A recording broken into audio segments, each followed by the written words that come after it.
ओम श्री गणेशाय नमः।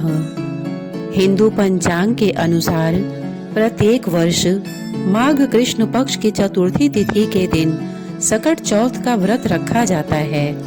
इस व्रत को सकट चौथ के अलावा संकष्टी चतुर्थी, तिलकुट, माघ चतुर्थी आदि नामों से जाना जाता है। सकट चौथ का व्रत भगवान गणेश को समर्पित है। इस दिन गणेश जी की पूजा की जाती है। इसके बाद चंद्रमा को अर्घ्य देकर व्रत का पालन किया जाता है। ये व्रत खास तौर पर महिलाओं द्वारा अपने संतान की लंबी आयु और सुखी जीवन के लिए रखा जाता है।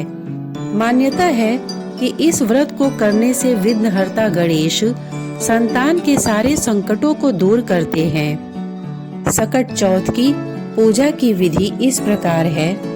सकट चौथ के दिन ब्रह्म मुहूर्त में स्नान करके स्वच्छ वस्त्र धारण करें। इसके बाद भगवान गणेश की प्रतिमा को चौकी पर स्थापित करें। गणेश जी के साथ माँ लक्ष्मी की मूर्ति भी रखें। गणेश जी और माँ लक्ष्मी को रोली और अक्षत लगाएं। फिर पुष्प, दूर्वा, मोदक आदि अर्पित करें। सकट चौथ में तिल का विशेष महत्व है, इसलिए भगवान गणेश को तिल के लड्डुओं का भोग लगाएं। ओम गंग गणपते नमः मंत्र का जाप करें। अंत में सकट चौथ व्रत की कथा सुने और आरती करें। रात्रि में चंद्रमा को अर्घ्य देकर सकट चौथ का व्रत संपन्न करें। सकट चौथ का क्या महत्व है?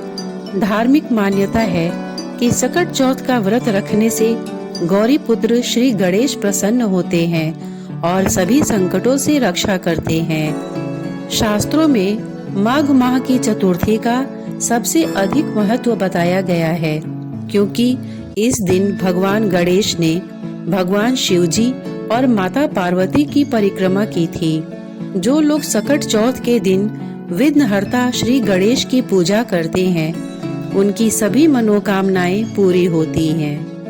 मान्यता है कि इस व्रत को करने से विघ्नहर्ता श्री गणेश संतान के सारे संकटों को दूर करते हैं। साथ ही सकट चौथ के दिन कुछ उपाय करने से रिद्धि सिद्धि के दाता गणेश जी आप पर प्रसन्न होते हैं।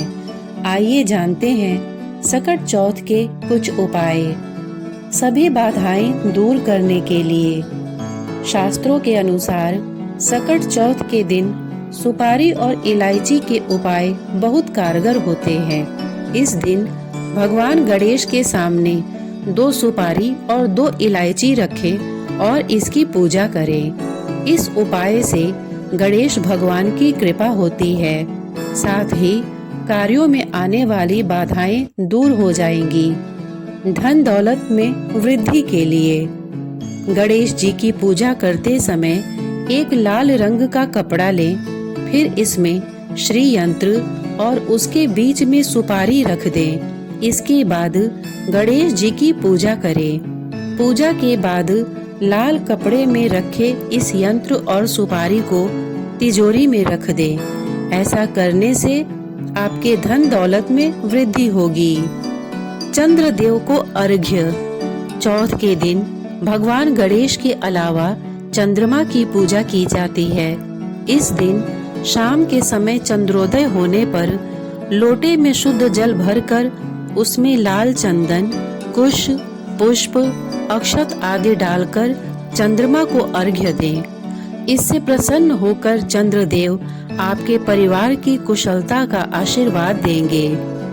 मंत्र का जाप करें। संकष्टी चतुर्थी के दिन विद्यार्थी ओम गंग गणपते नमः का 108 बार जप करें। इससे प्रखर बुद्धि, उच्च शिक्षा और गणेश जी की कृपा प्राप्त कर सकते हैं। साथ ही ओम एकदंताय विद्महे वक्रतुंडाय धीमहि तन्नो दंती प्रचोदयात् मंत्र के जप से जीवन के सभी संकट दूर होंगे। सकट चौथ की पूजा सामग्री। सकट चौथ की पूजा के लिए लकड़ी की चौकी, पीला कपड़ा, जनेऊ, सुपारी, पान का पत्ता, लौंग, इलायची, गंगा जल, गणपति की मूर्ति, लाल फूल, 21 गांठ दूर्वा, रोली, मेहंदी, सिंदूर, अक्षत, हल्दी, मौली, इत्र, अबीर, गुलाल, गाय का घी, दीप, धूप, 11 या 21 तिल के लड्डू, मोदक, मौसमी फल, सकट चौथ व्रत कथा की पुस्तक, चंद्रमा को अर्घ्य देने के लिए दूध, गंगा जल, कलश, चीनी आदि चीजों की आवश्यकता होती है। सकट चौथ की पौराणिक कथा। एक बार महादेव जी पार्वती सहित नर्मदा के तट पर गए।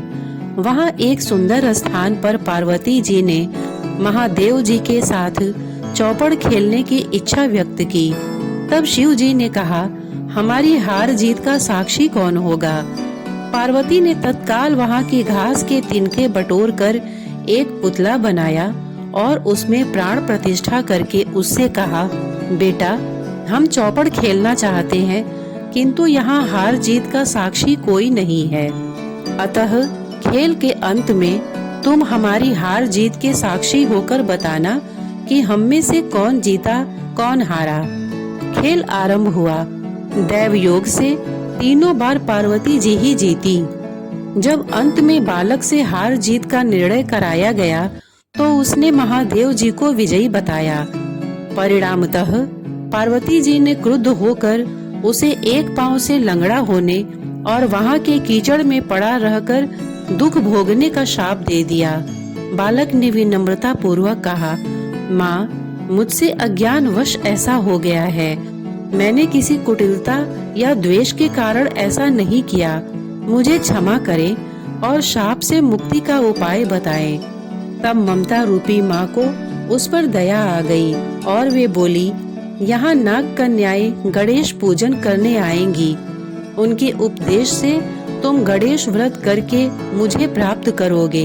इतना कहकर वे कैलाश पर्वत चली गईं। 1 वर्ष बाद वहां श्रावण में नाग कन्याएं गणेश पूजन के लिए आईं। नाग कन्याओं ने गणेश व्रत करके उस बालक को भी व्रत की विधि बताई। तत्पश्चात बालक ने 12 दिन तक श्री गणेश जी का व्रत किया। तब गणेश जी ने उसे दर्शन देकर कहा, मैं तुम्हारे व्रत से प्रसन्न हूँ, मनोवांछित वर मांगो। बालक बोला, भगवान, मेरे पाँव में इतनी शक्ति दे दो कि मैं कैलाश पर्वत पर अपने माता पिता के पास पहुँच सकूं और वे मुझ पर प्रसन्न हो जाएं। गणेश जी तथास्तु कहकर अंतर्धान हो गए। बालक भगवान शिव के चरणों में पहुंच गया। शिव जी ने उससे वहां तक पहुंचने के साधन के बारे में पूछा। तब बालक ने सारी कथा शिव जी को सुना दी। उधर उसी दिन से अप्रसन्न होकर पार्वती जी शिव से भी विमुख हो गई थी। तदुपरांत भगवान शंकर ने भी बालक की तरह 21 दिन पर्यंत श्री गणेश का व्रत किया, जिसके प्रभाव से पार्वती जी के मन में स्वयं महादेव जी से मिलने की इच्छा जागृत हुई। वे शीघ्र ही कैलाश पर्वत पर आ पहुंची। वहां पहुंचकर पार्वती जी ने शिव जी से पूछा, भगवान, आपने ऐसा कौन सा उपाय किया जिसके फल स्वरूप मैं आपके पास भागी भागी आ गई हूँ। शिव जी ने गणेश व्रत का इतिहास उनसे कह दिया। तब पार्वती जी ने अपने पुत्र कार्तिकेय से मिलने की इच्छा से 21 दिन पर्यंत 21-21 की संख्या में दूर्वा, पुष्प तथा लड्डुओं से गणेश जी का पूजन किया। 21वें दिन कार्तिकेय स्वयं ही पार्वती जी से आ मिले। उन्होंने भी माँ के मुख से इस व्रत का महात्म्य सुनकर व्रत किया। सकट चौथ व्रत की दूसरी कथा। एक साहूकार और एक साहूकारनी थे। वह धर्म पुण्य को नहीं मानते थे, जिसके कारण उनके कोई बच्चा नहीं था। एक दिन साहूकारनी पड़ोसी के घर गई। उस दिन सकट चौथ था। वहां पड़ोसन सकट चौथ की पूजा करके कहानी सुना रही थी। साहूकारनी ने पड़ोसन से पूछा, तुम क्या कर रही हो? तब पड़ोसन बोली कि आज चौथ का व्रत है, इसलिए कहानी सुना रही हूँ। तब साहूकारनी बोली, चौथ के व्रत करने से क्या होता है? तब पड़ोसन बोली, इसे करने से अन्न, धन, सुहाग, पुत्र सब मिलता है। तब साहूकारनी ने कहा, यदि मेरा गर्भ रह जाए तो मैं 1.25 सेर तिलकुट करूंगी और चौथ का व्रत करूंगी। श्री गणेश भगवान की कृपा से साहूकारनी के गर्भ रह गया तो वह बोली कि मेरे लड़का हो जाए तो मैं 2.5 सेर तिलकुट करूंगी। कुछ दिन बाद उसके लड़का हो गया तो वह बोली कि हे चौथ भगवान, मेरे बेटे का विवाह हो जाएगा तो 5.25 सेर का तिलकुट करूंगी। कुछ वर्षों बाद उसके बेटे का विवाह तय हो गया और उसका बेटा विवाह करने चला गया, लेकिन उस साहूकारनी ने तिलकुट नहीं किया। इस कारण से चौथ देव क्रोधित हो गए और उन्होंने फेरों से उसके बेटे को उठाकर पीपल के पेड़ पर बिठा दिया। सभी वर को खोजने लगे पर वो नहीं मिला। हताश होकर सारे लोग अपने अपने घर को लौट गए। इधर जिस लड़की से साहूकारनी के लड़के का विवाह होने वाला था, वह अपनी सहेलियों के साथ गणगौर पूजने के लिए जंगल में दूब लेने गई। तभी रास्ते में पीपल के पेड़ से आवाज आई, ओ मेरी अर्धब्यही। यह बात सुनकर जब लड़की घर आई, उसके बाद वह धीरे धीरे सूख कर कांटा होने लगी। एक दिन लड़की की माँ ने कहा, मैं तुझे अच्छा खिलाती हूँ, अच्छा पहनाती हूँ, फिर भी तू सूखती जा रही है, ऐसा क्यों? तब लड़की अपनी माँ से बोली कि वह जब भी दूब लेने जंगल जाती है तो पीपल के पेड़ से एक आदमी बोलता है कि ओ मेरी अर्धब्यही। उसने मेहंदी लगा रखी है और सेहरा भी बांध रखा है।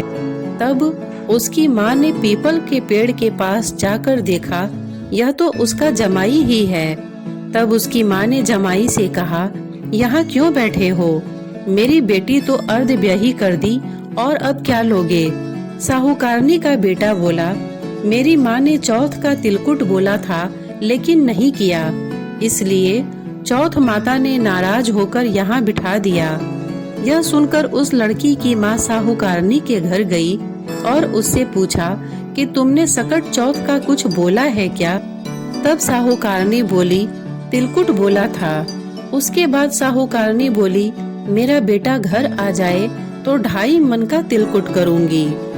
इससे श्री गणेश भगवान प्रसन्न हो गए और उसके बेटे को फेरों में लाकर बिठा दिया।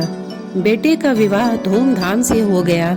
जब साहूकारनी के बेटा एवं बहू घर आ गए, तब साहूकारनी ने 2.5 मन तिलकुट किया और बोली, हे चौथ देव, आपके आशीर्वाद से मेरे बेटा बहू घर आए हैं, जिससे मैं हमेशा तिलकुट करके व्रत करूंगी। इसके बाद सारे नगर वासियों ने तिलकुट के साथ सकट व्रत करना प्रारंभ कर दिया। हे सकट चौथ, जिस तरह साहूकारनी को बेटे बहू से मिलवाया, वैसे ही हम सबको मिलवाना। इस कथा को कहने सुनने वालों का भला करना। बोलो सकट चौथ की जय। श्री गणेश देव जी की जय। श्रोतागण, इतने धैर्य से इस व्रत कथा को सुनने के लिए आपने अपना बहुमूल्य समय दिया, इसके लिए आपका बहुत बहुत धन्यवाद। नमस्कार।